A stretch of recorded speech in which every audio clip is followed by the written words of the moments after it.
As the darkness has well and truly settled in here at Sebring International Raceway, the drivers still hard at it.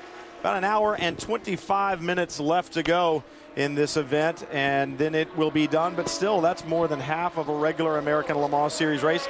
And we've said it time and time again, anything can happen. We saw that with Scott Sharp motoring along. Everything seems to be just fine, and then literally within the span of 5 or 10 seconds, it can go from perfect to a big, big problem. So anything can go, and after, 10.5 hours on the racetrack now, these cars, they're beginning to tire. Well, you see right there, Grayson's car, the third one in the frame, is pretty slow coming up to speed. There you get a better look at it right there. Both of those cars went by it with no problem. It could be cold tires, though, if they've just gone out with new tires. The other thing to keep in mind, making sure that keeping their eyes on the telemetry, I would imagine, and the temperatures as well. You don't want to lose that engine. That Judd V10 is not inexpensive, and once again, to lose it just because of a water leak and that you didn't do enough, you got to protect a little bit right now, and I'm sure that that's what they're thinking.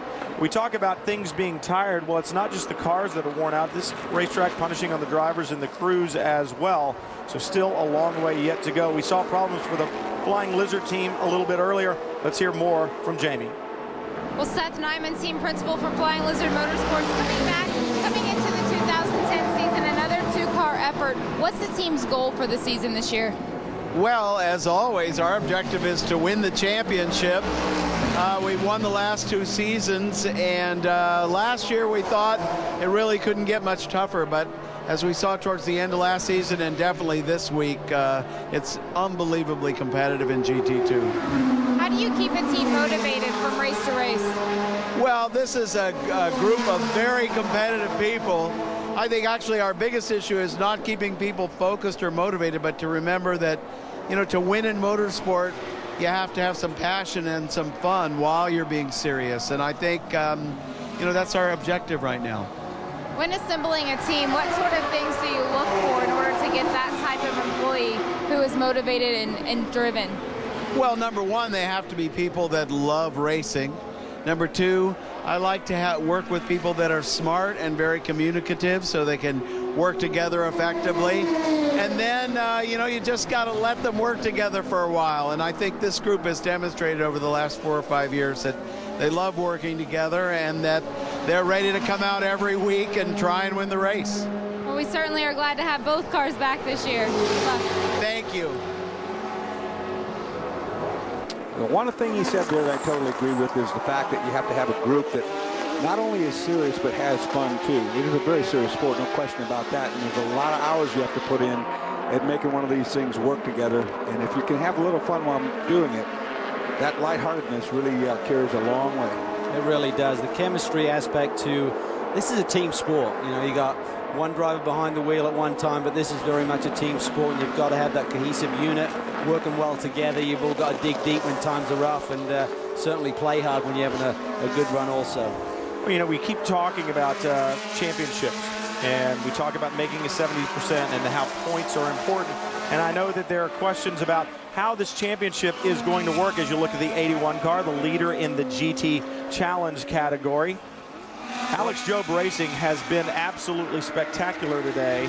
They're running 1, 2, and 3 in GT Challenge right now, I believe. Lee Keen behind the wheel of the 81, and he has just been magic ever since he stepped foot in one of these Alex Job Porsches here to run in the 12 hours.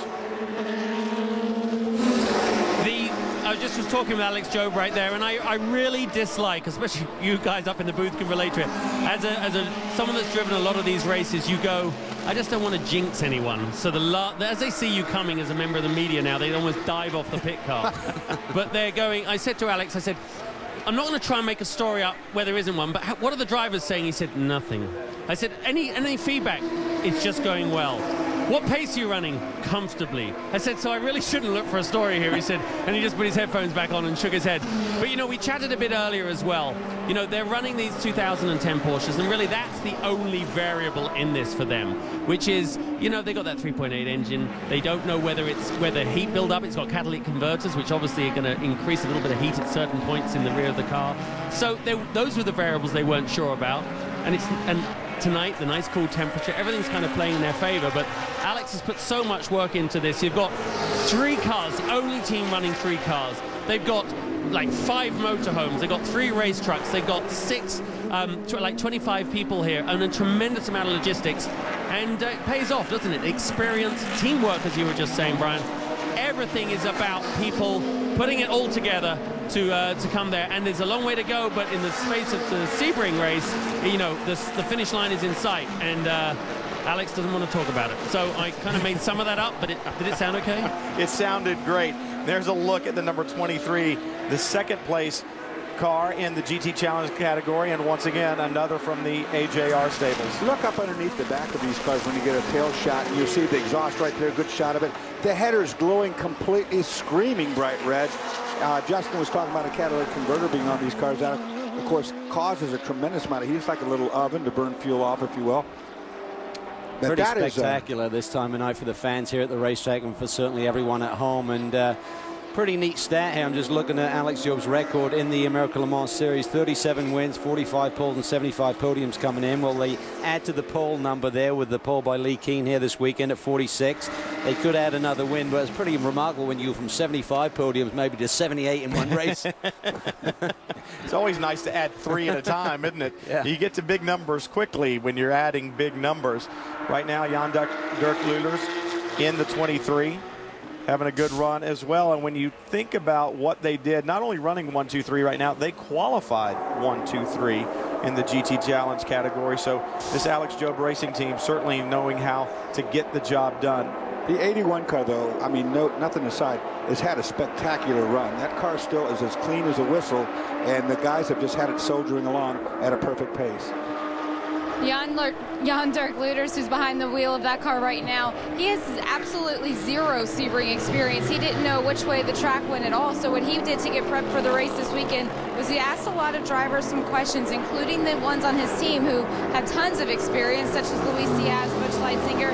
He looked at video, he looked at data, he even played it on a couple video games. So it's interesting that new class for Sebring this year, but also a lot of new drivers as well. There's a look at the 80, the 3rd entry for Alex Jobe Racing. Patrick Kelly behind the wheel. And also a very clean car once again. Alex Jobe, I guess he's been just bantering at them not to make mistakes, don't crash into cars. Whatever he's done, I mean, it's really paid off, because look at these cars, they're pristine. Well, and what time is it? You got it. It's 12 after the hour. 12 after 9 o'clock right now, and we promised you that 12 minutes after the hour at the 12 hours of Sebring, we'd update you. Well, we're going to update you on the top 5 in each class right now. Looking at the LMP category, 4 drivers, 4 cars in the contest, I should say, and the Peugeots have just been absolutely outstanding all week long. They really have. Right now they're running 1-2, about 2 seconds between Wirtz and Bourdais running up front, and a lot will come into play. We expect them to make just one more stop for fuel here to get to the checkered flag tonight. What will they do tire-wise strategy? And in the P2 category, the number 6, Sasha Mawson and Greg Pickett's Muscle Milk Porsche out in front right now. We saw the problems for the number 1 car. Still 5 laps down to the number 6 in the LMP2 category. What about LMP Challenge? Mark Wilkins, what a tremendous job he has done for this Level 5 motorsports team, leading in the LMP Challenge category. Elton Julian, great to see him back at the racetrack. And this class, brand new this year, has proved itself to me. This is a tough racetrack, and all those cars have really performed well. And talk about competition, we've seen it all day long from this category, the GT category. Can Risi Competizione do it yet again in an endurance event? Well, they can if they can't find a way to stop that Ferrari, because it's outrunning everyone. And the Dirk and Dirk show and the BMW is doing all they can, but it's a big road to hoe. But talk about Lee Keane. We were mentioning him just a little while ago, and the job that Alex Jobe Racing has done, holding down the top 3 spots in the GT Challenge category right now. Corey Friedman having a good run as well. We'll be back for more from the 12 hours of Sebring right after this. Back at Sebring. Have you ever run a marathon? No, neither have I. But I imagine this is what it's like when you get right near the very end. Don't you look at me like that, Calvin, because nor have you. But this is like running a long-distance race, isn't it? You're in that last maybe 2 or 3 kilometers, and you're grinding it out to the very end with 1 hour and 12 minutes left. That's what it's like. Just get it home, get it there in one piece, and then the celebration can begin. unfortunately for the BMW guys, it's not that simple. They can't just have to get it there. They have to somehow find a way to gather up some speed to try to run down that lead Ferrari. I mean, unfortunately, the pit guys are doing a great job for them. They're getting them into the pits and out of the pits faster than the Ferrari. But on the racetrack, prancing horse has got the legs. Well, let's revisit a story that we had right at the top of the show. It is Peugeot still 1 and 2. We came into this event with 9 teams competing in this opening round of the American Le Mans Series heading to Le Mans. How are they looking? Well, obviously Peugeot are looking very nice. Aston Martin, they'll come away with a good result and some good data to head to France. Drayson Racing, you would say a lot learnt. In P2, Highcroft Racing, yes, valuable lesson learnt. That electrical problem, they'll do some head scratching. Corvette Racing goes away with a valuable lesson learned in communication. Flying Lizard, it was a bad luck story. Jaguar RSR, a big checklist to walk away from here with to get ready for Le Mans. And Risi Competizione, well, it's looking rock solid as always. So there's an overview of the 9 teams heading to Le Mans and their day here in the 12 hours of Sebring. So on that last lap, Wirtz got the power down because the lap before that, Bourdais had taken 1 second out of his lead. But this time, Alexander responds with a 49.0 compared with Bourdais' 49.1. And Chris, at this stage of the race, when we've got sister cars up front, we always start to speculate, is the team going to let them race? Yeah, it was Marc Genet who put the 07 on pole for this race. Mark, right now your car is out front, just a 2-second gap between the Sixter car. Are you guys going to be allowed to race, or is this the way it's going to finish? Well, there's a lot of discussion, you know, and it's not clear what's going to happen to the end, so we'll see. We have to pit once more, and then the team will decide what happens after that. But at the moment, it's a bit everything up in the air. This is your first time to Sebring. You were telling me yesterday that you talked to your teammates about the racetrack, you looked at some onboard footage, but how do you go out and get the pole, not seeing this racetrack, not racing this racetrack, and obviously a very demanding race car? Yeah, I got used to it very quickly. I like the track very much, and I got good advice from my teammates. And I got some laps, of course, before qualifying. You know, I did 3 or 4 days of testing before that, but I have to say I've liked that place from the very beginning, and that was very helpful to get pole here. Now, you've got a lot of responsibilities with Peugeot, but you also work with Ferrari and working with all of their drivers. You're at every single Formula One race working with those drivers. Is it difficult to juggle both jobs? A little bit. Sometimes, you know, like I was in Bahrain last weekend, I'm going to Australia next weekend. But there is very nice racing, you know. There's no Formula One Grand Prix with so much atmosphere like Sebring. So, and I tell that to my friends back at Ferrari, you know, that they should make an LMP1 car and come over here because it's very different to Formula One. Well, he's got a smile on his face. He won Le Mans last summer, and he's looking to win Sebring tonight. Certainly looking very good. I tell you one thing that the team could play with here a little bit. I mean, we've got an hour and 9 minutes left in this race. These guys right now are 19 laps into a stint. I saw them do about a 34-lap run earlier, so they've got quite some time before they pit. Now, that will mean they will not need a full fuel load to get to the checkered flag. So one of those engineers on either car may roll the dice a little bit. If you short fill the car a little bit, Dorsey, you can easily save 2 or 3 seconds right there in pit lane. Yeah, and that goes right back to the question that Chris asked. Are they going to be allowed to race one another or not? You know, and that last pit stop, I guess they'll make the decision then. A man who has enjoyed victory here at Sebring in years gone by, Sasha Masson. And the wealth of experience he brings with the Porsche RS Spider is assisting the German Mark towards yet another victory at this historic event.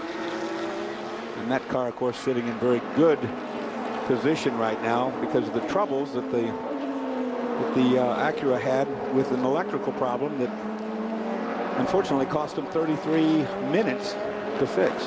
And Dawes, as you well know, in your driving career, different equipment becomes available. You jump at the opportunity. The Porsche RS Spider came along at a very opportune time for Sasha Masson, who had just about done everything you could possibly do in a Porsche 911. This was a breath of fresh air for him. Yeah, absolutely. It was a breath of fresh air. Sasha was my teammate some years back, and I mean, a hugely talented guy. But to be honest with you, in road racing in this country, and for that matter in UK as well, the opportunities are limited for drivers nowadays. It really is, and for a lot of those Porsche factory drivers, guys like Lucas Luhr and such, I mean, they waited for so long. I mean, year after year, they kept pounding around, winning championships in GT, just waiting for that opportunity when Porsche would finally go back to prototype racing. They got that opportunity, and boy, did they immediately step up to the task there. Yeah, you spend 3 or 4 years in a category waiting on something, you're 4 years older. And sooner or later, I can tell you, it will catch up with you. Sasha is a 4-time winner here at Sebring, all in the GT/GT2 class. This is good for Greg Pickett, who himself has enjoyed victory here in this event in class many years ago. Greg's one of those guys who always has a smile on his face when you see him in the paddock. Boy, he'll be jumping for joy if the team can hang on. Yeah, he was very emotional a couple of hours ago when we spoke to him about the thought, I think it was with 3 hours to go, about the thought of getting that 12-hour win, and he choked up pretty easily, Dorsey, so it's going to be a special moment if these guys can hang on here tonight. Well, this team was really, really hyped up after the qualifying situation, qualifying second, but just a little tick under that Acura. I mean, they were really pumped. Greg is emotional. You got to understand at his age and part of his career, any kind of a win like this is spectacular. I mean, he's trying so hard.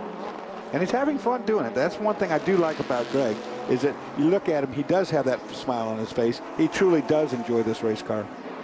He's really energized. I mean, he looks really fit these days. He's really stepped up to the task. He recognizes that the forces that you have been put through in one of these prototype machines, he needed to get his fitness level back to where it was in his heyday in Trans Am, and you know, he's certainly done that and does a really good job behind the wheel. Just to update you on first to second, Wirtz is starting to stretch it a little bit. It was as much as 4 seconds. You could attribute traffic to that. It's just dropped a full second. Bourdais has reeled him in. Back to 3 seconds now, first to second. We'll try and answer that question. Are they allowed to race, or is it staying the same? Hey, this is one lucky little fellow. Must be some good barbecue around. I'll tell you that joke later. Boy, that was close.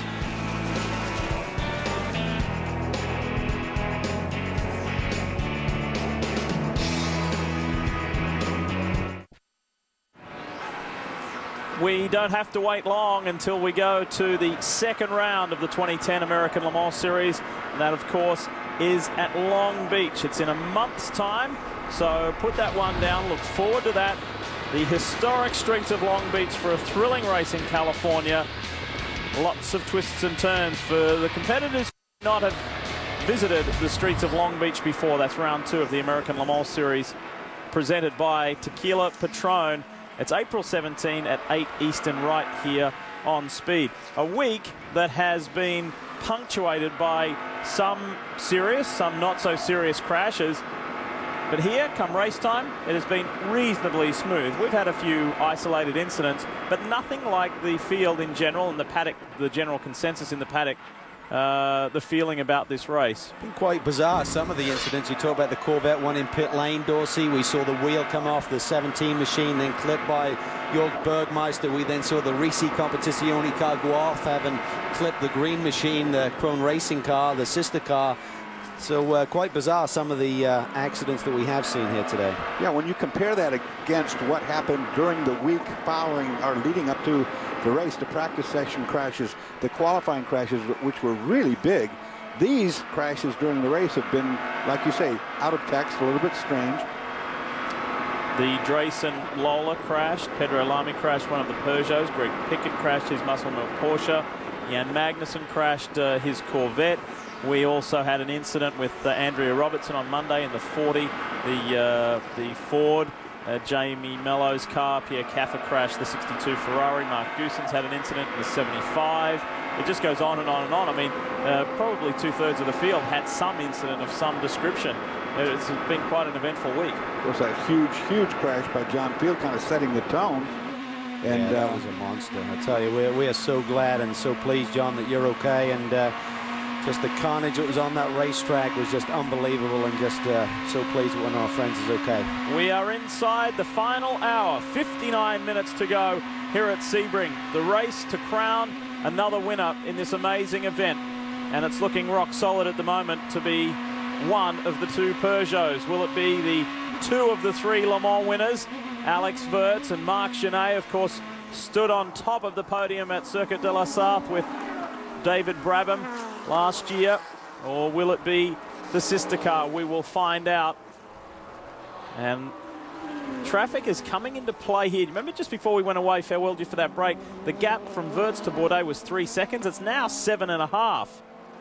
No, it really comes down now to this last pit stop that everyone's going to have to make, and what happens during that pit stop, and also afterwards, whether or not the order is given to allow the two cars to have at it. My personal belief is I don't think you're going to see that, but you never do know. I mean, and then anything can happen between now and this last hour, particularly, you know, cautions that can disrupt the thing. And I think if he can get that margin out to like somewhere between the 7 and 10 second range, that really takes out of play short filling the other car. You know, I mean, by short filling, what we're saying is you don't, at a certain point in the race, you don't need to top the tank off to get to the checkered flag. So they can do what is called a time stop, where they actually time how much fuel is going into the car, maybe put 3/4 of a fuel load, save time on pit lane, maybe you can leapfrog the other car. But if Wirtz keeps doing the job he's doing right now, that might take that out of their playbook for the 08 car. You know, one car we haven't talked about in a while, and we really need to take our hat off to the Dyson crew, as you just saw that car get passed, because they're soldiering on after they had replaced that oil pump, and they put themselves in a position now that they're beyond the 70%. They're going to get points out of this race, which early on really looked like they were not going to be able to do. That is massive. I mean, that is huge for that team to respond and dig deep and get the car back on track, and they're within about 50 laps or so, and that certainly puts them well over the 80% mark. So unless they have further drama here in this last hour, they're looking really good, and that'll be critical coming out of this race with podium, but not only a podium, the 70% to get those points. Chris Dyson said yesterday that, you know, not only this event, but the next two as well. We're really giving ourselves the first 3 events of this year to get our package solidified, to really know where we're heading, to really kind of make this thing gel, and then get on with the remaining 6 rounds of that championship. If it happens sooner, if it happens at the next one at Long Beach, so be it.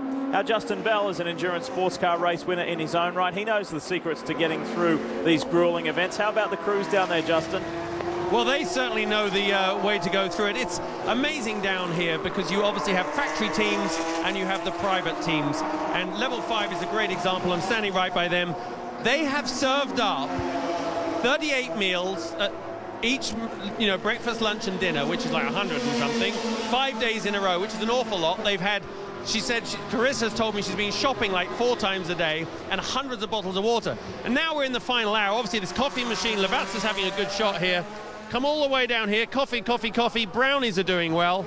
And then at the end, just as I was about to go for my little coffee here, Carissa rather gently suggested I might want one of their team toothbrushes, which is a little bit mean. But I also want to say, before I drink my coffee, we should give a big shout out. This team do it themselves, but over in the paddock, we've got Vanessa and Marion who do an amazing job and feed hundreds of people as well. It is all about, it's a bit like an iceberg racing. In the car, you've got the drivers at the tip, and then it spreads downwards through to everybody, and it's just very, very wide support structure at the bottom. So while you're safely in your booth, I'm gonna have a little coffee here. And Justin made reference there to Carissa. Carissa is Carissa Cobb, wife of Le Mans 24-hour winner Price Cobb, who works with Jeff and David Stone, who run the Level 5 motorsport operation for Scott Tucker. So this sport really is a family sport. It really is, and you know, Justin talked about the camaraderie within the paddock area. The catering tents here are quite remarkable places because all of the teams congregate, and it's amazing the conversations you can have over there where you've got various drivers from various teams really having a chance to catch up, Dorsey, rather than being sort of like holed up in your own transport. Is a great community atmosphere. And it's actually good food, not some flat meat sandwich run over by a truck somewhere. Had to get it in, didn't you, Doug? I had to go there. Just a couple of laps between the leading Peugeots and this Aston Martin. Last year's Daytona, rather 24 hours of Le Mans, there was a 9-lap margin between the race winner and the best Aston Martin. It's only a 2-lap margin now. So do we read anything into that heading to Le Mans this June? We'll have to wait and see. But it's been a good solid run by this beautiful V12 powered Aston Martin. You know, with the Mulsanne straight there and this advantage that this car has in top end, it might be a very competitive run too. and released. It's been a fairly straightforward day for these boys as well. We need to squeeze in a break. We're going to try and bring you the final 30 minutes commercial free, and we'll squeeze in a few extra breaks now and get that done so we can race all the way to the checkered flag. As we're counting it down, 54.5 minutes to run at Sebring. Which of the two Peugeots? I guess we shouldn't hand it to them straight away, but unless something untoward occurs, it's going to be a Peugeot victory here at Sebring in 2010.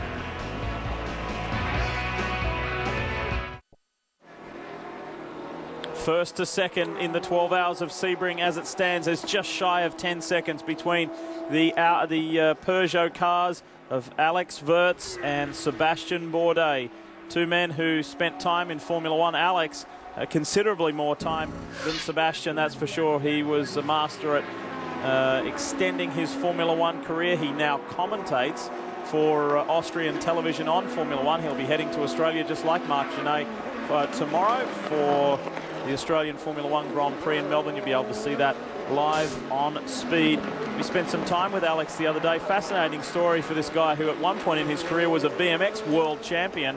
He said with thanks to his father, who also used to race, he fell in love with sports cars as a very young child. He sat in a coupe and they closed the door and he was encapsulated inside, and he said it was quiet. I had my hands on the steering wheel, and at that point in time I knew I wanted to be a racing car driver. Yeah, that's pretty cool.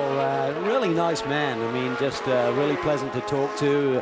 He'd never met some of the group before, and just immediately was at home, very comfortable, and gave us a lot of great information. Big smile on his face. Obviously loves his racing.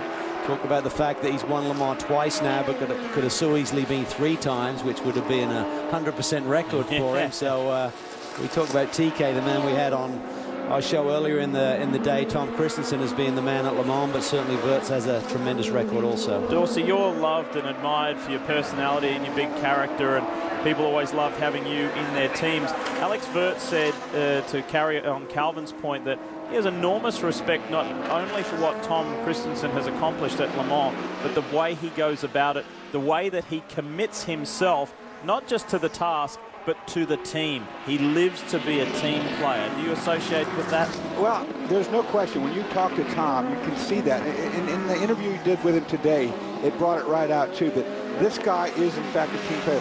He brings the rest of the team up around him. I'm not talking about his ability to drive the race car. I'm talking about his ability to deal with other people. As you saw, a little mistake made there. And Calvin, we were talking a minute ago about the possibility of Sebastian Bourdais pitting early to try to get some of that lead back from Alexander Wurz. Well, I just heard a lap ago the call into Alexander to pit in 2 laps. So if it was going to happen, Sebastian would have to pit this lap. Yeah, that window is really, really small now if they wanted, and it just depends. What is Olivier Canal, who's really the head there of both cars, going to tell them to do? Ooh, that was tight there around the Chrome Racing Ferrari. What is he really dictating to the team? Again, I think if you were engineering the cars individually, not as a pair of cars, certainly for Bourdais' crew right now, I'd be saying pit, get the car in and pray for a yellow so the pit lane would then close whilst Wurz was still out there. But I think right now they're just going to be very happy taking a 1-2 and putting all of these miles on the car and parking them and letting them loose again on Monday for some more testing. Well, that's what I think the whole story is about. The fact that they are testing on Monday, they're not going to really push the hand whatsoever because they have to have something to test with on Monday. They're going to go 24, 36 hours. I mean, they're going to run Monday and Tuesday. That's amazing. The whole program is based around whole program getting ready for Le Mans. 2 races leading up. Sebring, 1,000 kilometers of Spa, plus more than 10 individual test sessions. That's what's called preparation. Oh, that's what's called sneaking it through too. BMW, the 92, back in for its final stop of the 2010 12 hours of Sebring. Boy, what a dramatic turnaround, Jamie. It is. They're not going to do a driver change. Dirk Werner will stay behind the wheel. Fuel is finished. I don't think that was a full load of fuel, though. It didn't take very long. They're doing the tires right now. This team is not taking any chances. They really want to get that finish. They got to wonder now what kind of tire, super sticky tire, they might be able to put on out there tonight. not much time to go. What kind of Dunlop tire do they have that might be able to run down that Ferrari? Tell you what, that right rear looked like it might have clipped the air hose there at the back of the car, but maybe it was just the angle of the picture right there. But they may be playing the same strategy we were discussing. Get that pit stop done and pray that there's a yellow, which maybe trap the Ricci Ferrari out there with the pit lane closed. So if they're in their fuel window, be the first to pit the last time.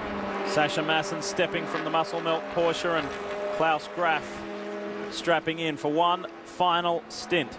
It'd be huge for this team if they can pull this win off. There'll be a very happy group right there as an independent team. Do have Porsche support, it seems. Owen Hayes is the engineer over there, or kind of from Porsche's angle. He worked with the Penske group, so he certainly knows how to make one of these cars tick. And I think the real key to success with this team is when they took on this Porsche, they didn't really try to re-engineer it.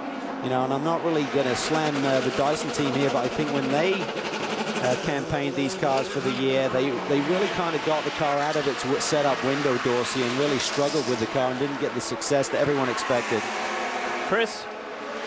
Well, Alex Wirtz brings the 07 in for its final pit stop, and this is where all the action has been for Peugeot all race long. We haven't seen a lot of position change on the racetrack. It's all been in pit lane, so this team trying to make sure that this is the perfect stop. Seeing these guys, they are set up for a tire change. They are going to go with some brand new Michelin rubber. Pretty interesting. It's late in the day. It's cool. The track is cool, so you'd think they might want to go with a scrub tire, which would come in a little bit quicker than the new rubber, but this team opted to go with sticker tires.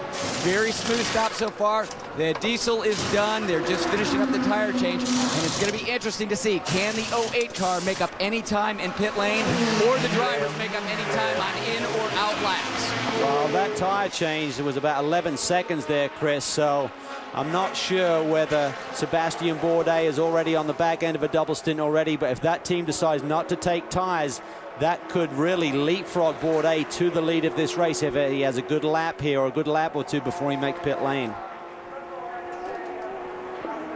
We've spoken about Peugeot dictating the pace of this race, and some may say that they're in cruise mode. However, this is not an easy racetrack. There has been considerable traffic, and credit to all 6 of the Peugeot drivers for not putting a foot wrong. The problem here is when you put fresh tires on for that last stint, you're going to take a lap or two to get them up to speed. The option they have, of course, is gone really soft with that tire compound for this final run to the checkered flag. For Bourdais, I think if he takes tires, it's going to be game over in terms of closing that gap on Wirtz. If they roll the dice, well, he may not have the optimum tire on, but it may leapfrog him to the front of this field. Certainly would make it interesting. I don't know if that's what we're praying for, aren't we, Dorsey? Yeah, we are. We really want him to do that. I would love to see this do a double stint if it hasn't already, and then pop right back out there and have a race to the finish. Second BMW in for its final stop. And when we through to the last stop, and I said a dramatic turnaround, I was talking about a year from now, a year ago, I should say. It was a drastically different story. Justin. Yeah, the 90s come in. They obviously putting fuel in first. They've got scrubbed in slicks going on. Good decision. They what that means is that they actually managed to bed these tires in earlier in the week, so they're ready to go. But they are not going for super soft tires. They're on their same medium soft that they had all afternoon. The temperature out here, just on your speculation on the Peugeot, no one could go with a fully soft tire. The temperature's very mild tonight, milder than we saw all week. So beautiful pit stop from 90. Jamie? The 62 is now pulled into its pit stop as well. And you know, it's interesting that you mentioned those scrubs, because the 62 is putting on a set of the shiny slicks. That means that they still have that glossy finish on them, that they just like they're brand new. But you see that Jamie Malo is getting behind the wheel. He is the Ferrari finisher. He makes magic happen at the end of races, so they definitely want him behind the wheel of this one. It seems like they might be putting in a little bit more fuel than what I remember the BMW is putting in, so a little bit of strategy there. Car is up on the jacks, the tires going on. Everything else looks pretty clean. This car is still in one piece. The team's done a great job of keeping him clean on track. Down on the jack. Talking to Rick Mayer yesterday, he said we have not had any soft Michelin tires to try this week. They're being shipped in, going to be here Friday. We're going to try them in the morning warm-up. So That is really a crucial decision to make there. I think with the lead that they have, they're going to be playing it conservative, just fresh rubber. I can't imagine they'd gamble by going to softs, not knowing what they're going to do. So they had the tires available, it would seem, but as Justin said, it's pretty mild out there this evening, a lot warmer than we've seen all week, so maybe that would not be the correct operating temperature range for the softs. So now we wait with anticipation for the 08 Sebastian Bourdais to bring the Peugeot to pit road. How fast will it be? What will go down? And what will the margin be? Will it be the 08 over the 07, or will time beat them? And this is really critical. This traffic here can really make the difference. Look at this. He got balked by a GT car, and now he's balked by an LMP2 car, and that may have cost him a second or two. That can be crucial here as he comes in for this final stop. The cars can't disappear. He can't run over the top of them. It's just bad luck sometimes, Dorsey, where you catch the traffic. Yeah, you try to make, I said it earlier, when you get that call one lap before the pit, you try to make that lap as fast as humanly possible so you don't get balked. Unfortunately, we just saw that he did lose some time right there. Will he need tires? Let's wait and see. Pit lane, got to come in. We saw Audi 1 year cost one of their cars a victory potentially by speeding on the pit entry there. You've got to get it slowed down. The electronics then take over, but if the driver hits the brake too late and just enters pit lane initially too fast, it's game over. You'll get the penalty still. And here is the 07 around the back, top side of the Sebring circuit. The 08 crew already go to work. Oh, tires are laid out. Yeah, Calvin, you saw it. They laid the tires out. Now, this doesn't mean they are always going to go with tires. Sometimes we see tire engineers get under, look at those tires that are on the car, maybe make the call that the tires look okay. But everything that I'm seeing right now, I don't see any tire engineers taking a look at the rubber that is already on the car. So this team is set up to do a tire change. So essentially, that decision is made. I think we're going to see that 07 car stay out in front of this car. It sounds like the 07 is just on the back straightaway, getting ready to come around onto the front straightaway. But at this point in time, the car is full of fuel, waiting on tires. It's going to be close. As the 07 is coming out onto the front really straightaway. Close. Bourdais is leaving pit lane, but let's remember, the tires on the 08 car or 07 car are hot and ready to go, where the 08 are stone cold. Yeah, I mean, I think that's the difference. I think the reason it was so close there, Chris, is you talked about the tire temperature situation. Bourdais staying out there on hot rubber was running much faster. Like, big spin coming out of turn one. Massive. Was that involving the Peugeot? Could have been. It was. It is the Peugeot. It was. That's Bourdais on cold rubber. Yep, we talked about the cold tires and how bad, how slippery it was. Well, you just saw it. He didn't make 100 yards. Just trying to, he could see his teammate there. He could sense, I've got to get up to speed quickly, and just overcooked it, you'd assume. What a lucky escape. Yeah. What a lucky escape. Johnny Cocker was right in the mix there in the racing car, so it had to be very close. We caught it from the long shot there. That'll get your attention. Let's look at that again.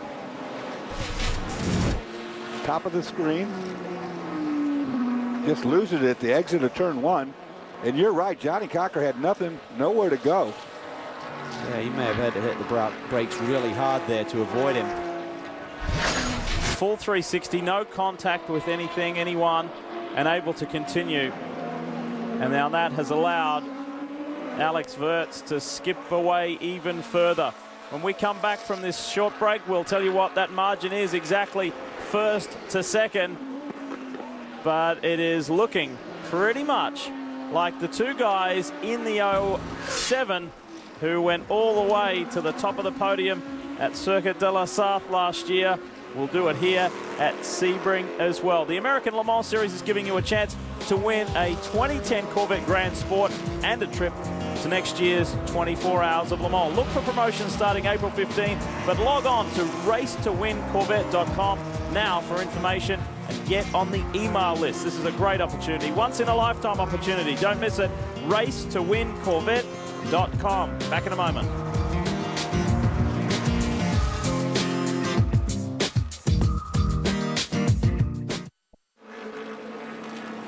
Just a little over half an hour remaining in this, the 58th running of the Mobil 1, 12 Hours of Sebring. Glad you could be with us. Some of you, I know, have been with us all day long. Thanks for your commitment, your dedication. It's been a long day, but there have been points of interest throughout it, that's for sure, as we work our way towards the checkered flag. I promised you I'd tell you that lead margin between the sister Peugeots. Alex Wurz now boasts a 20-plus second lead over Sebastian Bourdais after that spin. Some 24 seconds now it has gone up to. Stefan Muka still maintains third in the 007 Aston Martin. And Klaus Graf in that Muscle Milk Porsche, fourth overall, and the best of the P2 cars. How about that? This is Bourdais now trying to get back into a rhythm. His last lap was some 4 seconds off the pace of the leader, so certainly got some time to find here in the late going. And again, it's still not over. 32 minutes to go. Anything can happen to the leader. There's a lot of traffic out there tonight. He's got to tread carefully also, but you'd have to say that Wurz has it under control right now. There's a lot of talk in the off-season. Sebastian Bourdais out of Formula One, did a couple of Super League races last year. Would he be coming back to the IndyCar series? He said he would love to come back and race full-time in America, but he's not going to race for nothing. And he is a professional race car driver. He needs to earn a living. So that puts that story to bed for now anyway. One of the most spectacular sights was that fireball of the extreme speed Patron Ferrari of Scott Sharp. We are very thankful that Scott's okay. Let's hear from him right now. Scott, it's just great to see you. The guy's just been saying it, but I imagine before this race you probably said to your wife, you know, let's set this place on fire, but you didn't think you're going to do it like that, right? Well, that's for sure. Certainly a shame. I think up till that point it's been a great debut for Extreme Speed Motorsports, and you know, we really were just trying to cruise all day long. That's been our goal, you know, not have to be the fastest car out here, but just keep all four wheels on the pavement, not get any penalties. Just keep rolling along. We were doing that, you know, in fourth place, hoping we could maybe snag a podium. So explain to us what actually happened. What did you feel? Apparently you felt some vibration. Talk us through to the minute you got out. Well, we came out of the yellow before that and didn't have a vibration. We picked up a noise, a repetitive noise in the car that would accelerate with the speed of the car going up. Just a and we came in, checked it out. Everything looked fine. I mean, it braked fine, it turned fine. Everything seemed pretty good, and we just kept running and hoping it wasn't a big drama. We thought maybe the floor was dragging a little bit, or we had a door, the passenger door was opening, and then all of a sudden it got loud that lap, and I told them that we were going to come in, and we came onto the back straightaway, and about a quarter of the way down the back straightaway, all of a sudden the rear was glowing. We saw it glowing a little before that. Did you actually know the fire marshal? Were you paying attention in the briefing? Like, we don't often do it as drivers, but you know, they always point out where the fire marshals are. It showed your professionalism. We also thought that as the owner of the car, you were going to darn sure made sure you got to a fire marshal. Well, the first thought was certainly, eesh, this is going to be expensive. But no, actually, you didn't want to stop in the early part of the back straightaway because there's nothing there. But I actually thought about trying to leg it to the pits. Yeah, because there's lots of, but I figured it'd be pretty burned by that time. So I just looked for whatever the first spot was that had someone with a fire extinguisher. And you've got to give a big shout out to the fire guy who got to you, the corner worker that got to you with the fire bottle, because he's not one of the official fire brigade here. He did a great job. Yeah, he did. He had it out, which was great before the big IMSA truck showed up. So you're going to send him a nice big bottle of silver Patron, I hope. I think for sure. You know, Scott, the team has done a great debut. You can only watch the other car come to the finish, and I think it's a great thing for Ed to see the car obviously come across the line, I hope. It's a great week for us. You know, we tested here well, had a good week. Unfortunately, the race didn't play out for either side of us exactly the way we wanted. We'll regroup and come back. It's certainly a long season. Thanks, Scott. Glad you're well. And this is a nice story for the sister car, the O2 of Guy Cosmo, who was super excited to be sharing this car with Ed Brown for the duration of the season, and a strong debut, as we just heard there from the team owner. Nothing has changed as far as the 5 respective class leaders, and we say we're going into our final break. That's right, uninterrupted final half an hour of racing. We'll see you on the other side of this.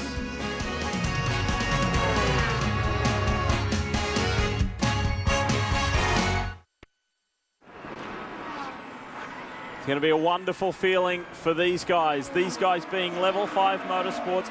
This is Christophe Bouchou, the veteran Frenchman behind the wheel. He's Scott Tucker, who is the team owner, team principal, and young Canadian Mark Wilkins, the trio behind the 55. And the very first race in the United States of the LMPC, the Le Mans Prototype Challenge class cars. Let's meet this young Canadian. He's a great guy with a big future. Well, it's also Mark Wilkins' first race in the American Le Mans Series, his first 12 hours of Sebring, obviously. Mark, coming into today's race, the first time that these cars have ever been on track, how much fun have you had over the course of this race? Wow, it's been a ton of fun. I mean, to get out of one car, Daytona Prototype, into one of these cars is vastly different. I was surprised, but you know, these level 5 guys, these crew guys did an awesome job all race. No mistakes. Christophe and Scott drove great stints, and they prepared a great car, and we're just hanging on for the last 20 minutes. Knowing the legacy of Sebring and how it's known to tear up cars, is the race held up to your expectations? Oh, it's tough. I mean, 24 hours at Daytona is a very, very tough race. This is a very, very tough race. It's very physical, very bumpy, and you know, you got to be smart. You got to stay off the curbs. You got to save the car, save everything to get a chance to be here at the end. Now, we know that you're the third driver this weekend. Are there any plans that you'll be back later in the season behind the wheel? I don't know, maybe. Otherwise, back in the prototype at Barber, and you know, we'll see. It would be great to run some more races in this car and get more accustomed to it and work with these guys again. It would be awesome. Well, just over 25 minutes left, and you're on your way to your first Sebring win as well. Good luck. Yeah, thank you. We'll see. Well done. Great experience for a young driver to get into a prototype. I think the last open top car he would have driven maybe a Formula Renault or something like that. Well, if you win the first time you run in 12 hours Sebring, your first time out, you should probably just quit. Because it's not that easy. Well, they got an 18-lap lead right now, so they're looking pretty comfy at the front. But, you know, it's just a great debut for this class. I mean, this team's certainly done a tremendous job. I think everyone really thought, boy, oh boy, debuting these cars that are really built for a sprint race, 1 hour sprint races over in Europe, to come here and compete for 12 hours on this arduous racetrack. We just felt that maybe, you know, how would it be when suddenly we'd be seeing similar problems throughout this 6-car field. But the cars, certainly some of the teams have had some issues, but this one has run like a train. I mean, they had a pit stop where they were cleaning out some rubber from up under the fender wells. A couple of small mistakes by the team during that pit stop meant they had some stop-and-go penalties, but other than that, clear sailing. From one prototype class to another, this is P2. And the class leading car, Klaus Graf, in his 5th 12 hours of Sebring. And I'm sure if he can hang in there for another 22, 23 minutes, this will be his most memorable for sure. I tell you, you talk to all of these drivers in the prototype cars in general, but the P2 category, Dorsey, I mean, these cars just grip. I mean, if you are brave enough to commit to the corners with one of these machines, they just will hold the road, and there's phenomenal G-forces that you can create with one of these machines. No question about it. I mean, with the lighter weight, this car is so nimble, and it says a lot for Greg Pickett at his age, too, because this car is capable of whipping down there into turn 1 at a little bit over 3 Gs, a cornering force. That hurts, you know. You go through a couple of those, much less 12 hours, and your neck hurts, your shoulders hurt, your arms hurt. Tell you what I liked about this team this week, the Muscle Milk organization. There was a lot of calm. There was a lot of calm. It was very strategic. It was very structured drama for the Aston Martin. Stefan Muka in trouble. Doesn't seem to be too badly damaged. He's able to get it pointed in the right direction and get going again. So, by initial observations and innocent spin, we've got the replay for you. There's another car involved, though. That looks like the challenge car. The green challenge car is what I'm guessing that is. No? No, it's not a good spot. 95 we're hearing. That's the second level 5 LMPC machine. And he'll want to get that out of where it's at. You see cars going to both sides of him. So obviously right smack in the middle of the road. And those flashing headlights would be quite an annoyance as you're trying to come at it. Brian Hunter-Ray behind the wheel of that car that lost about 3 hours in pit lane. So they're in recovery mode, just trying to get more laps on the car. This could bring out the caution again if this car's unable to get started. It's in a very, very bad dangerous spot. And when those lights go out, he's trying to fire the machine It's extra dangerous. You know, you want to turn the light off to crank the engine, but that's the worst thing you could possibly do because you're totally invisible then. This is a situation requiring a pace car, I believe. Now he's got it going. All right, spins it around. And he'll be darn glad about that. Get out of here. Ryan won't be happy about the result where he is, but he was thrilled to be here at the 12 Hours of Sebring.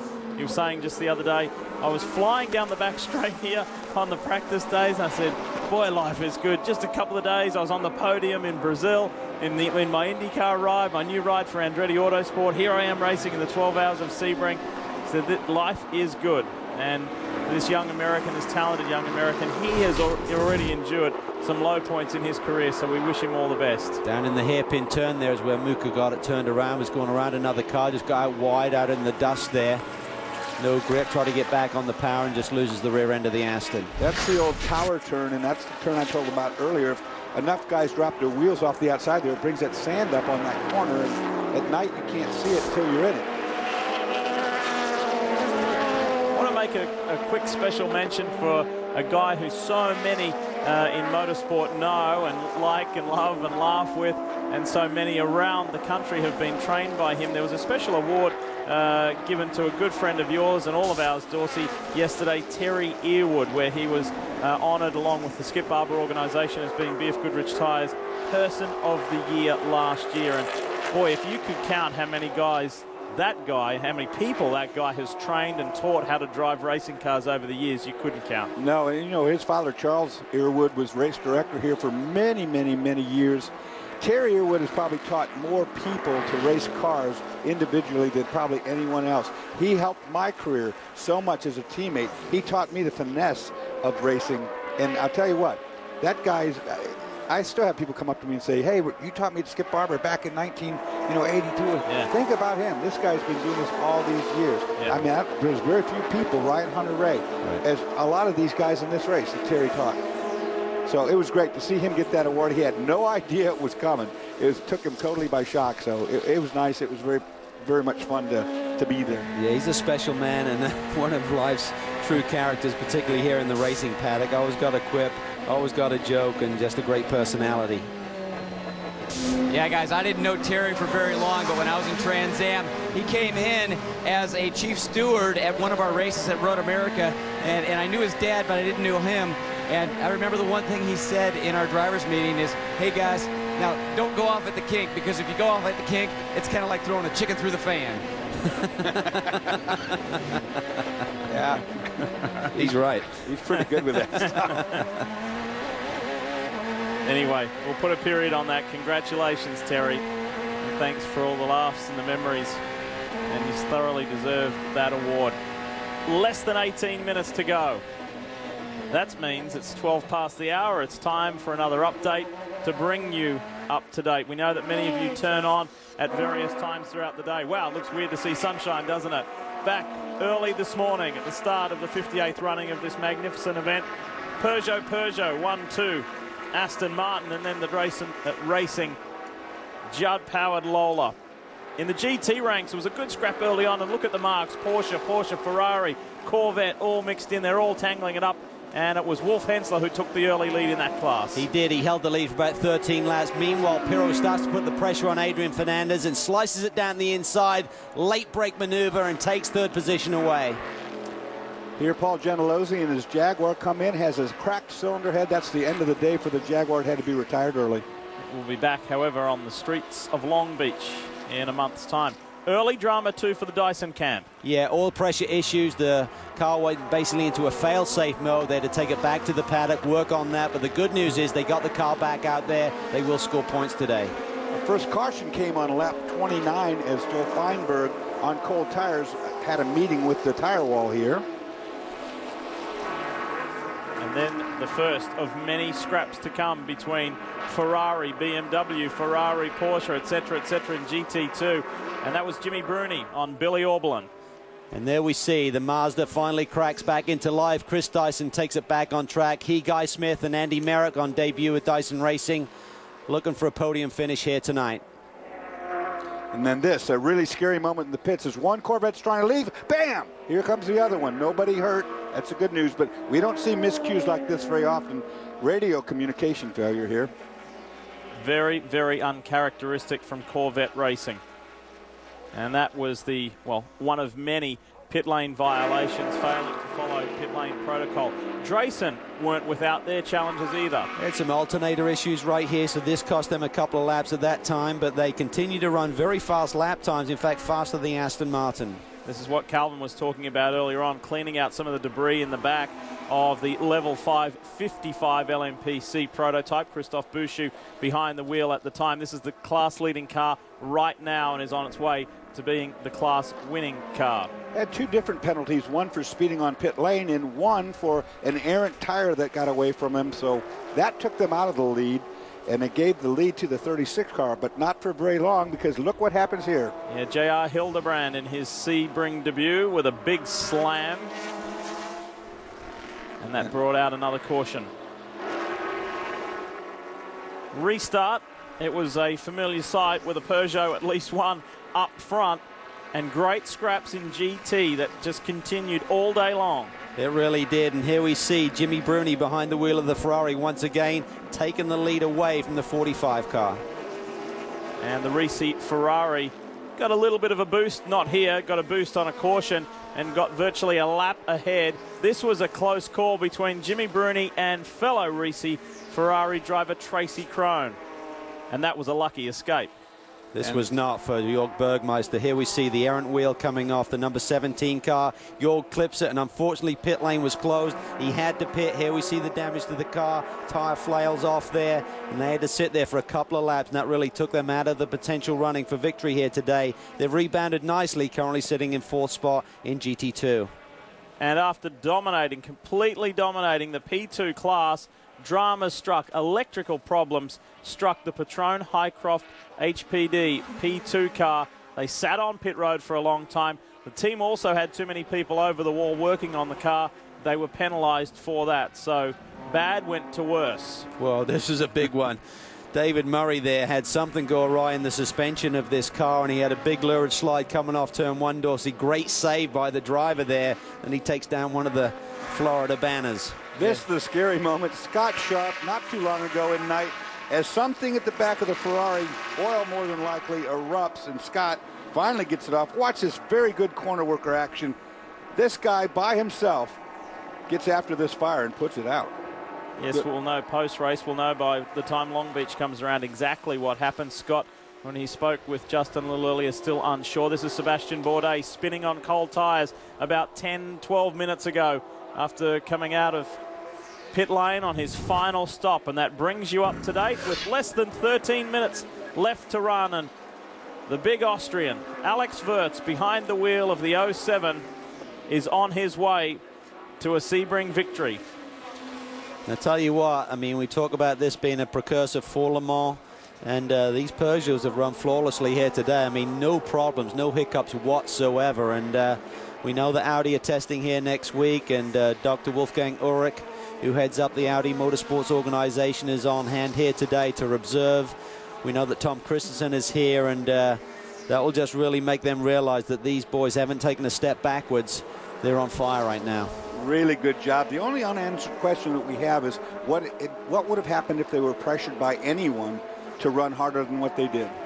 Yeah, certainly it's a different scenario. I mean, I think if Audi were here and they haven't forced the pace a little bit, that could have changed things. But, you know, having a comfortable margin over the rest of the field allowed them to run the way they did. But even so, the car didn't have any mechanical difficulties.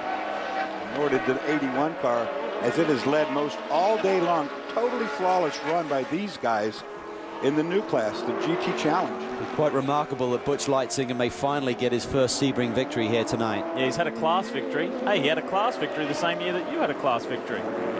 LMPC car is in. This is the class leading 55 for level 5. And team principal Scott Tucker climbing behind the wheel to take the checkered flag in victory, and rightly so, for the amount of money, time, commitment, dedication that this man has poured into motorsport over the last couple of years. He deserves to take the checkered flag. That's a great feeling to be behind the wheel and see that checkered flag after 12 long hours. And for the team principal to do it, you know, that's awesome. Yeah, this is pretty awesome. It's a special feeling, certainly, to bring the car in at the end of one of these long races. And Scott Tucker, as you said, Lee, is totally dedicated to the, you know, really learning the trade. He started as a race driver relatively late in life. And he just does everything. His fitness level is supreme. He's got the best co-drivers he can come up with. He wants to learn from the best. You gave him a new drink bottle. I don't think you'll need that with 10 minutes to go at night. I just spoke with Scott just before he got in the car, and I was congratulating him about everything without saying the word win. And he was very humble. And, you know, one of the traits about uber successful guys is they have to have a pretty big ego and a lot of confidence. And Scott has certainly shown his confidence in putting this team together, but he's very humble about what he's actually, you know, his status within the racing community and what he wants to achieve. And I really was struck by his sincerity, and I think you mentioned it just then, his fitness. He takes this very, very seriously. And I also said that a lot of guys, reminded him that a lot of I'm not say gentlemen, but owner drivers that actually transition to prototypes in whatever series don't always fare too well. And they just find the driving conditions, the driving style between a GT car and a prototype too hard to handle, and especially when they start driving in the middle of their lives. And I tell you, Scott has really done some excellent times today, and I congratulated him on that. And I think this is a good vindication. And remember, sports car racing needs passionate, wealthy, successful businessmen who can drive the backside out of a car to join it. That's what's made this sport go around for years, and I think it's brilliant. Well, this guy turns up at the track, whether it be in the Rolex Series or the American Le Mans Series, or even when he was doing Ferrari Challenge, with a first-class operation. The transporters, the hospitality area, the cars always look impeccable. His staff is well-dressed, well-trained, well-versed. He employs a ton of people, and what he has injected into the sport of sports car racing is very much appreciated by many people on many levels. Juan Gonzalez, that is the leader in the new category, the challenge category. This car run by Alex Job Racing has just been on a rail all day, no problems. And Juan Gonzalez has been running the same kind of lap time in that car as Andy Lally does in that car, and we know how good Andy is. Juan has been driving here at Sebring for quite a long time. Yeah, he's done a superb job, and right now Alex Jobs Racing still holds down the top 3 positions in class, so that would be a tremendous day for that team. And really remarkable. It's one thing to survive 12 hours here with any race car, but when you can put 3 cars out there and have all 3 of them run flawlessly, that's pretty remarkable stuff. And particularly since that 3rd car wasn't added on until about a week ago. Well, and it's kind of a nice family tie there too, because his nephew will stand on the podium with him in 3rd place. So that's a nice touch. Less than 8 minutes to run here at Sebring before we see the checkered flag fall. The Robertson Ford GT40 is back running again. That's a good sign after supporting the sponsor's sign. As you saw in the highlights package there, this race is, of course, presented by Fresh from Florida. Lead margin is down to just over 11 seconds. So Bourdais has been eating away at that as the Aston Martin comes in for its final stop. Looks like maybe just a splash of gas there, Calvin. And not quite sure why they needed that. Maybe they just wanted to be sure. Maybe they didn't get a full fuel load in what they expected on the last stop. I thought they'd stop within their window to get to the checkered flag. So just to make sure, don't want us to be stranded out on course, and hold on to that podium finish here tonight. It's a great run for these guys. One thing that we should explain, Cal, going back to the GT class, because it had been so close up to a certain point, and how that Ricci Ferrari got virtually a full lap ahead of the BMWs. Do you want to walk us through that? Yeah, essentially what happened, we believe, I mean, we're just trying to get information from various teams, but we understand that when we had one of the caution flags fly, essentially the overall leader was picked up, and the Ricci Ferrari was in front of that car and gained basically 7/8 of a lap on the rest of the GT2 field. There are some strategies in place. We saw that happen a lot last year and really ruined a lot of the early season races, and the IMSA officials went to work and came up with a scenario that really protects in a lot of cases that happening. But with this racetrack, and I think what had happened was the BMWs and the Flying Lizard boys had pitted just before this happening, so there's a big gap between the Racing car that had stayed out and the second and third place cars in GT2. The leader was in between that huge gap. Pace car comes out, and of course the Racing car can drive around as the rest of the field is kind of maintained under the pace car speed. So that really took the guts out of this GT2 race today, because the cars, the BMWs, the Corvettes, the Porsches and the Ferraris have been running very similar lap times. And of course Sebring is a long racetrack at 3.5 miles. When you're at the tail of that, almost a lap down, it's almost impossible to get that back running at the same lap speeds. And nothing has disrupted this GT freight train, if you will. I mean, the two BMWs are running as hard as they can. So is the Ferrari. And there's been nothing to disrupt the pace. Final 5 minutes.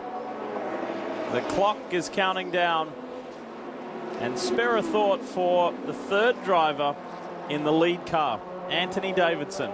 He has raced here at Sebring before. That was for Pro Drive. That was in a Ferrari 550. He makes the transition, perhaps the transition of his life, from Aston Martin Racing to Peugeot.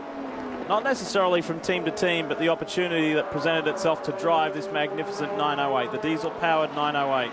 So much excitement in his voice, in his face, when you talk to him about this opportunity, and to join with Le Mans winners Alex Furtz and Marc Genet, and to go to victory lane. 4.5 minutes away he is from experiencing that.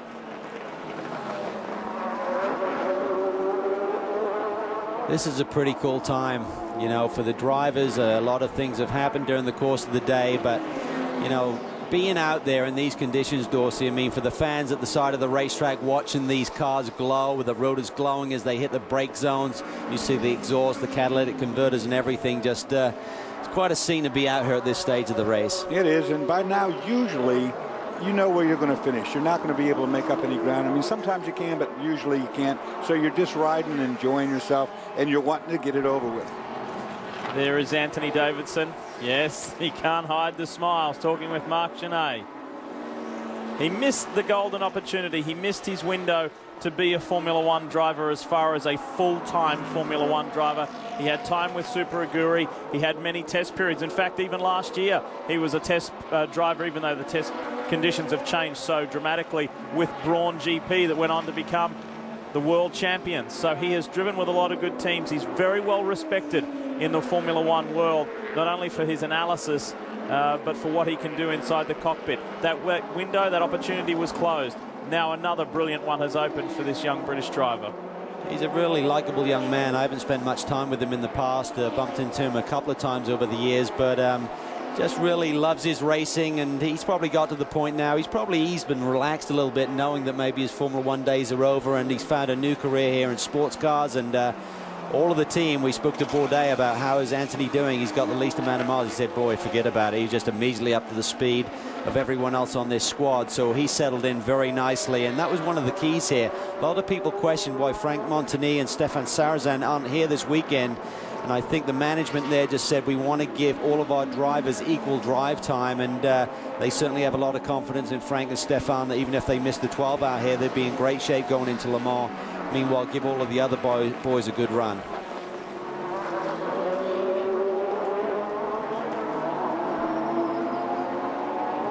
Now, Calvin, these cars are so sophisticated nowadays. I mean, we're talking about, you know, the Formula One cars. Well, these are not far from that with full bodies. I mean, to step into this into the sports car category like this, I can see where it would be. He could be very comfortable very quickly. Yeah, I mean, and you know, we spoke to Alexander Wirtz yesterday, and you know, we talked about what a nice young man he is, but we said, you know, how are you able to, you know, succeed for so long in Formula One? He said he really found a niche there in terms of his testing and development ability. He said, you know, he spent many years with McLaren and various teams just in the test role, And he really felt at a certain point in his career it may have hurt his chances of really winning a lot of Grand Prix because he was locked into that testing role, but it certainly has served him well in terms of his career, and he's earned a fair amount of money over the years. You'd have to assume the salaries even to the test drivers over there is quite extreme, so he's very happy in life, and now he's got a second chance to go out and win some races. 5 years as a test driver at McLaren Mercedes was nothing to be sneezed at. 1:15 to go. An amazing performance from the Peugeot organization. Peugeot as a manufacturer has never even had a class victory here at the 12 Hours of Sebring, let alone an overall victory. This has been an amazing performance, and these guys are crossing everything. Let's just hang in there. One more lap around Sebring, and we've got it.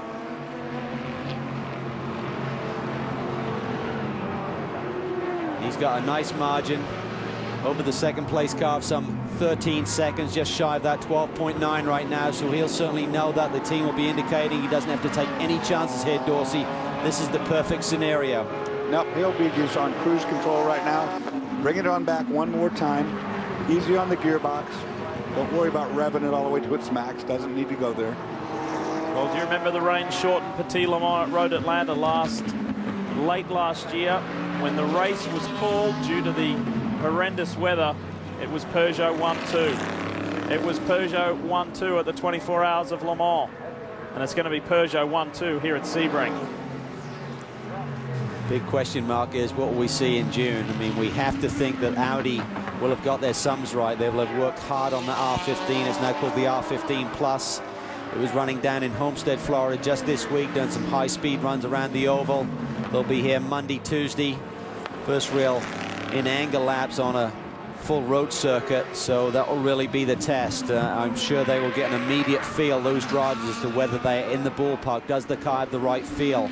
I'd have to say with the R15, even when they went to Le Mans, they really didn't feel that the car had the right balance, and then they really thwarted with bad weather throughout the course of their testing and the lead-up days to the Le Mans race. They went in there with not really strong race cars. The Audi fans will say this is a hollow victory because Peugeot did it without Audi here.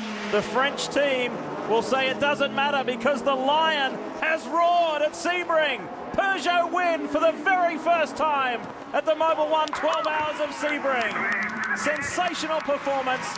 Two of the three guys who did it at Le Mans do it at Sebring, and Anthony Davidson gets his very first 12-hour victory here in Florida. You could see how pumped up he was on that pit wall, just screaming.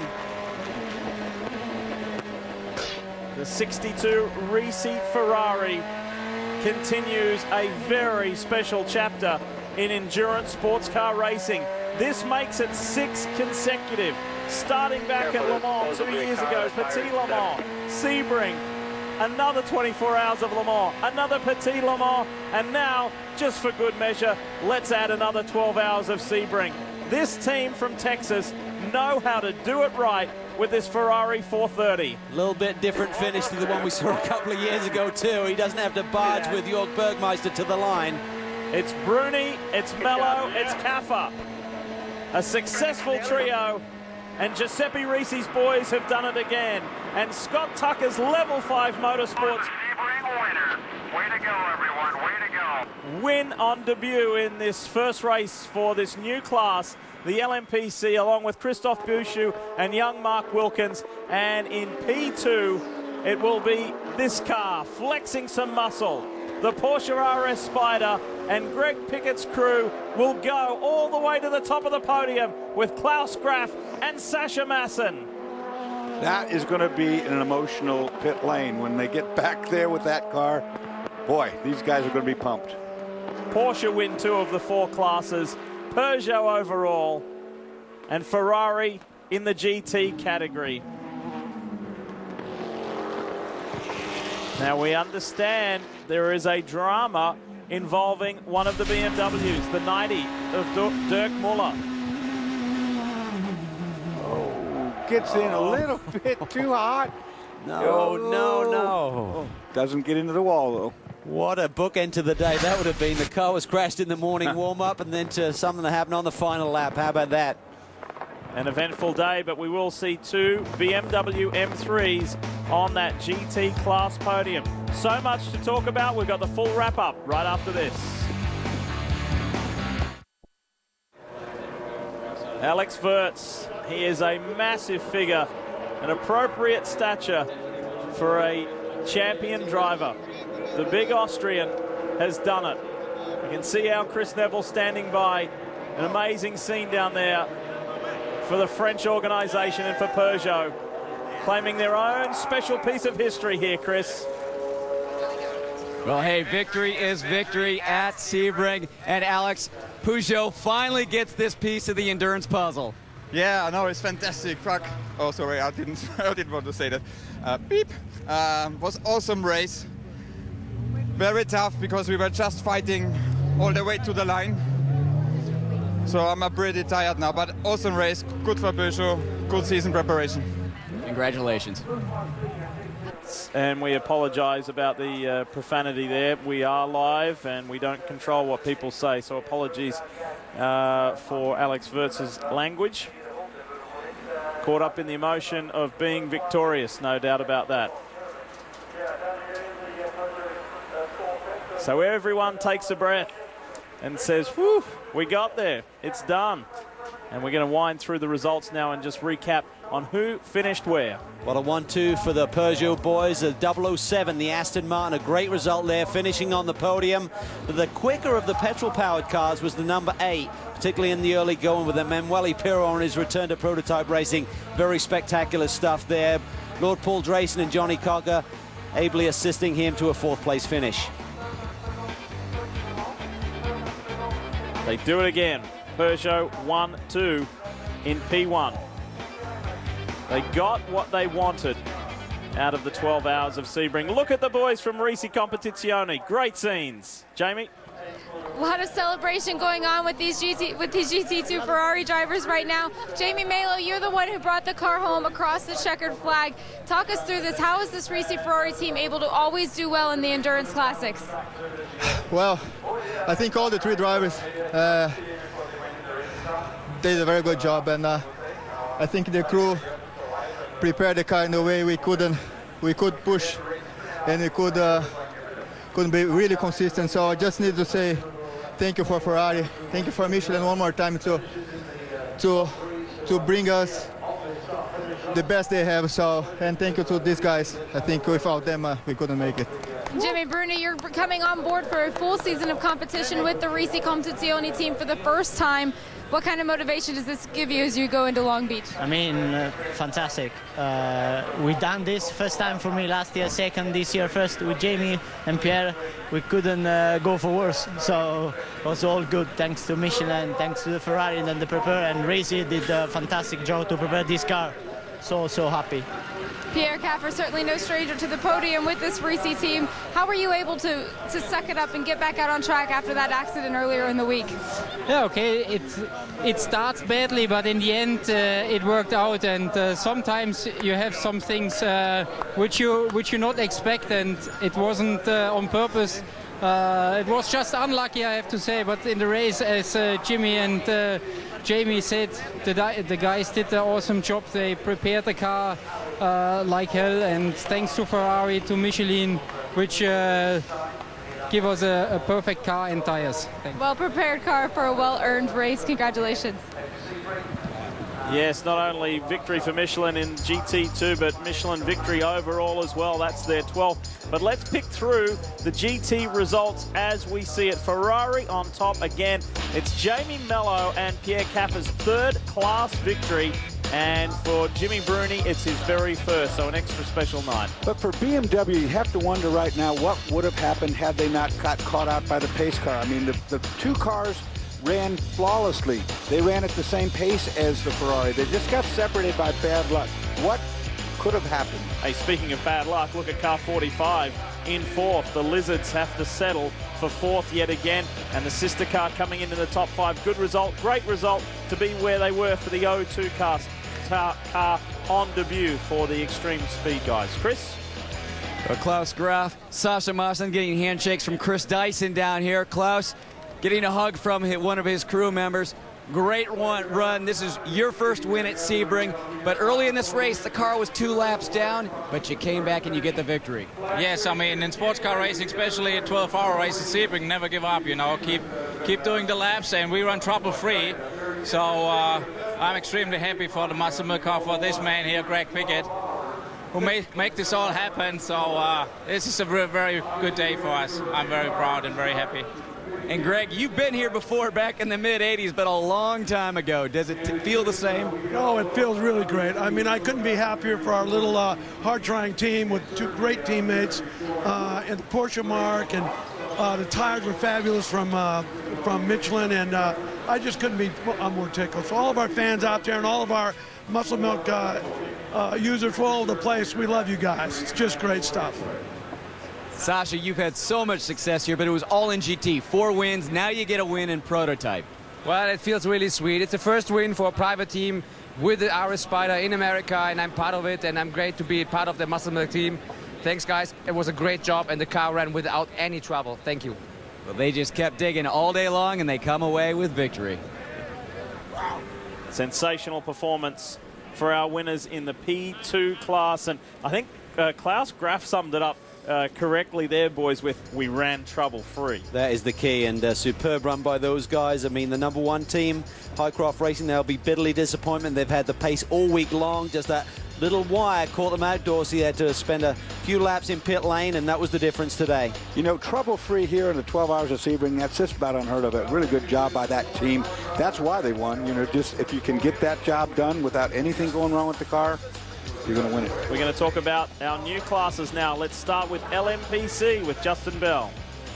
What a fantastic result. Mark Wilkins, Christophe Bouchou, and of course Scott Tucker. Victory must taste very sweet, and a special occasion. The first time anyone won a race in LMPC. Yeah, it's great. You know, guys just really worked hard. Mark and Christophe drove great races. It just went our way today. And of course, Christophe, coming in, you've got a lot of experience in sports cars. You're teaming up in a new category. Sebring is something special, isn't it, on your career win list? Yes, of course, Sebring is really special. It's a nice race, but also very hard. Only if it's only 12 hours here, it's like 24 hours somewhere else. So it's really great. And for the first race of this new championship, LMPC, it's really great to win here. That's fantastic. And of course, Mark, coming into this race, I guess no one had any real expectations. It's a new series, new category, lots of issues with the cars. You must be absolutely stoked. Oh yeah, I mean, this is my first 12-hour to be a part of this team for this event.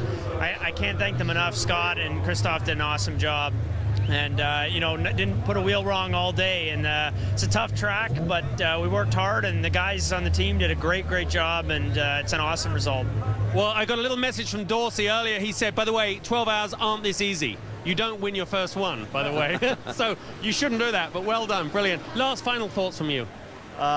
You know, it's great to be here. The American Le Mans Series is a great place to come do race, and you know, the car is great, and you know, we're just thrilled. And a great season ahead of you, I'm sure, guys.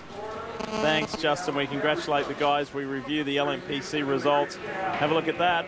There were just the 6 cars coming into this one, and everyone will take away something a little different. One thing they'll all take away in common is they have learned that these LMPC cars can do 12 hours. Previously, they'd only ever done 1 in Europe. That was remarkable. I mean, I really felt at some stage of this race, Dorsey, all of the cars may start to have a similar problem, but the 55 car had 0 issues. Well, I'll tell you what, the car proved itself. The teams proved themselves. Certainly no embarrassment. I think it's a hit. The Green Earth Team Gunner car finishing 2nd, and the Genoa car finishing on the podium in 3rd.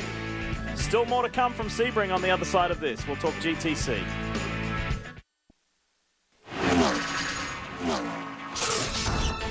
Speed's coverage of the American Le Mans Series Mobil 1 12 Hours of Sebring is brought to you by BMW, the ultimate driving machine. Yes, back to wrap things up from Sebring, and everybody is sharing their reflective thoughts already, both here in the booth and down on the grid in Victory Lane. And Jamie is standing by with our 5th and final class, the GTC winners. Let's go. We just saw the big smile on Juan Gonzalez's face. Juan, coming into the 12 Hours of Sebring, you told me earlier in the weekend this has been a dream to race at this race for you for the last 20 years. What does this feel like? Well, this is like, what can I say, guacamole and tortillas. It goes down easy, 12 hours, and I love it. It's a lot of fun. I'm very happy. You're right, it's been 20 years me coming in this track. Lee Keen, you put in some impressive laps throughout the course of the weekend. Everybody on the team's been very impressed with you. Your first 12-hour race, how was it? It's just an incredible event. Alex Job just did an awesome job. All 3 cars on the podium, 1, 2, 3 for qualifying. I mean, he's really the man.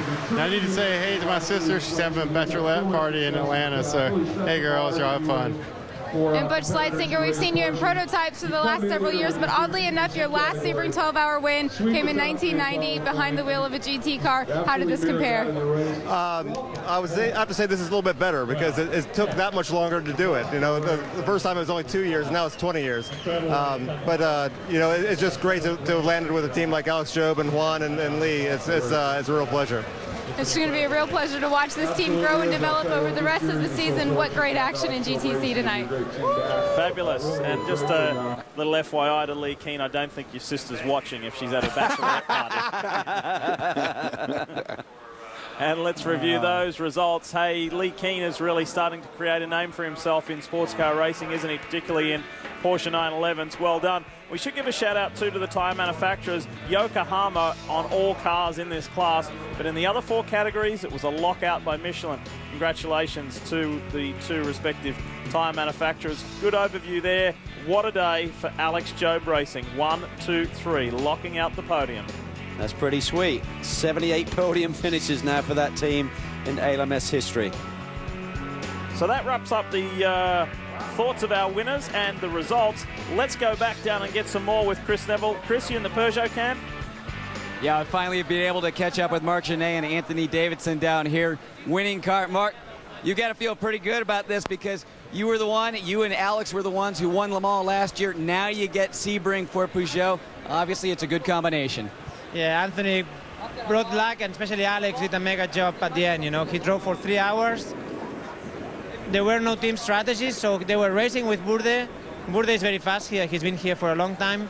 And Alex was really, really spot on today. So I think he was the hero of our car.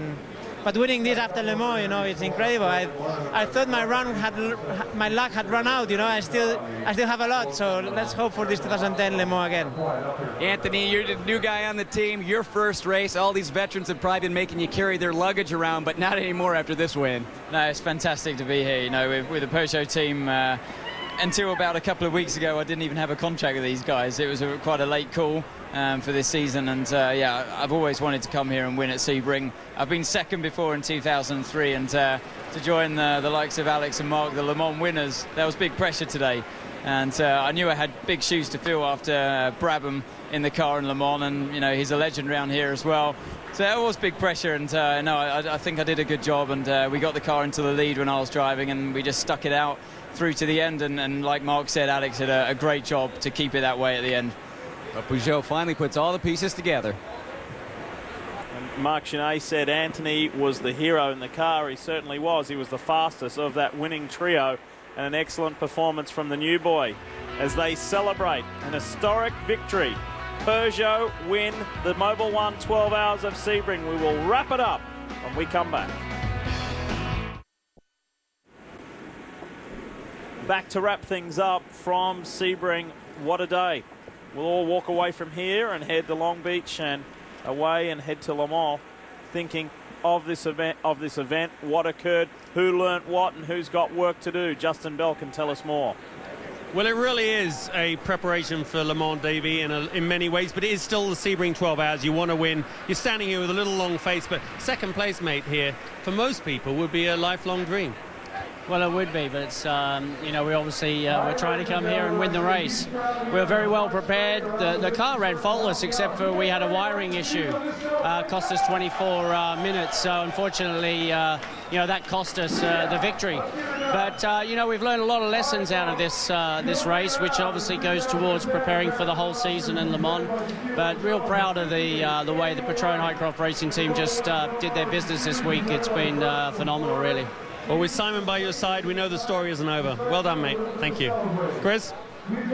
Well, Adrian, Aston Martin went up against Peugeot again. Obviously, they've got a lot of speed, but you guys put up a good fight today. Yeah, no, it was fantastic. You know, I'm very happy for Aston Martin, and here are my teammates. Without them, I would not be able to do it, so... Fantastic drivers, great friends, and we managed to really do a good job, and it's a great team, and I'm very happy to finish the first race here in Sebring with them. We look forward to going to Long Beach. You guys are coming to Long Beach too. What a treat for everybody on the West Coast to see that Aston Martin. Absolutely. Wait for this baby because it's so beautiful. It sounds fantastic, and I think in the streets of Long Beach is going to be a very special feeling. So I love you, honey. I love you, kids. I'll see you soon. We'll see you in a couple of weeks. Jamie. Another team looking forward to getting to the streets of Long Beach is BMW, finishing second and third in GT2. Bill Oberlin coming back this year, quite a long way from this time last year at Sebring. How much improvement's been made to the car? Oh, can you imagine? I mean, last year it was BMW trying to get used to all the new technology they developed, and it was tough. We had some issues. We come back a year later, a ton of development, a ton of testing, and the cars were bulletproof. For 12 hours, each car, not one hiccup. The crew was perfect, the Rahal guys, unbelievable. Dunlop tires, and then if you look behind me, all these BMW kids and drivers are amazing. And it was pretty much a flawless day. You use the word kids when you refer to all of your co-drivers. How much push are they putting behind you? Oh, hey, they make you fight for your job every time you're out there. They're the best. And then I got some experience on them still, but it's a great match, and everybody's just fast in the car. The car lets you drive it fast now, and we're going to Long Beach, and it's going to be a street fight. The perfect match paid off today again, finishing second and third on the GT2 podium. Congratulations. And it's very obvious that the rest of the GT field know that BMW are genuine contenders for that title this year. They really are, and you know that the Corvette squad are going to bounce back, Dorsey, after a disastrous day here, but it's a long championship season. All of the big boys got points here today, and that's what matters. Coming out of this 12-hour event, you got to get that 70% on the board, get some points, and not dig yourself a big hole in this championship season. Yeah, there'll be a lot of hard looking and soul searching after this 12-hour. In my estimation, GT was a disappointment compared to what we thought it might have been.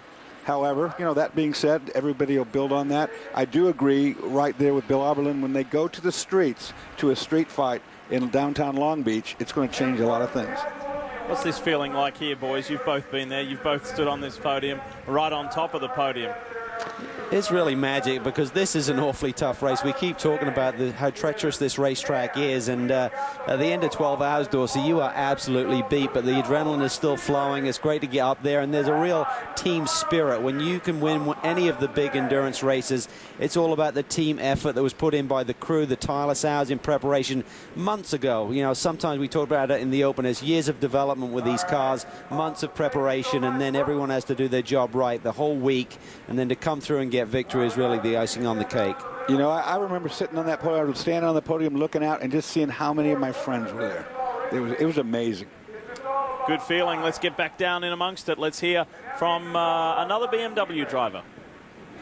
That driver is Dirk Mueller, driver of the number 90 BMW. Dirk, we saw what happened at the end of the race. What was it from your seat? Well, that happens if you need to break a car with a gearbox and the engine. And basically, we just barely made it with the brakes. I was suffering with the brakes a lot the last 10 laps. I had no brakes in 15. I pumped it all up. I thought one more time. Basically, I thought one more lap because I had 2 to go, the last lap, and then I just got passed into 17, but I didn't know that this was the Peugeot by that time. I went on the brake pedal, but I was on the floor. I pumped it up. I had a decent deceleration, but I had to use the gearbox to really slow the car down, and then I just spun. So it was a 50-50 not to finish. I made the 50 to finish. Well, it's a disappointment because we were running second from all the back and finished third. But okay, second and third for the team is great. Good start for the championship. But I definitely, I'm scared. I'm really scared right now. Well, the podium finish isn't bad considering that this team did start the race from pit lane.